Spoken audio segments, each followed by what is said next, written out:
মিলন হবে সিরিয়ালের আজকের পর্বে আমরা দেখতে পারবো এলা গোরাকে বলেন, সবেতে এমন আমার করছেন কেন?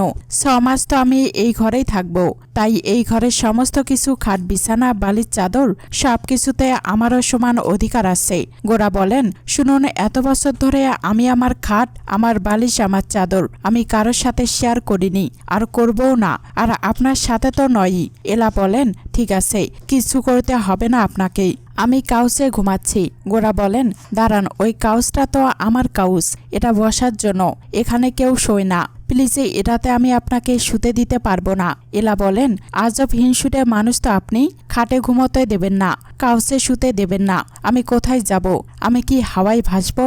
গোরা বলেন, শুনুন, হাওয়ায় ভাসবেন না জলে ভাসবেন সেটা আমার দেখার দরকার নেই, জোর জবরদস্তি আমার লাইফে এসে জুটে বসেছেন, এখন কি করবেন সেটা আপনি বুঝবেন, কিন্তু এইগুলো আপনি করতে পারবেন না, আমার জিনিস ইউজ করতে পারবেন না, সেই অপরচুনিটি আমি আপনাকে দেব না, স্পষ্ট জানিয়ে রাখলাম।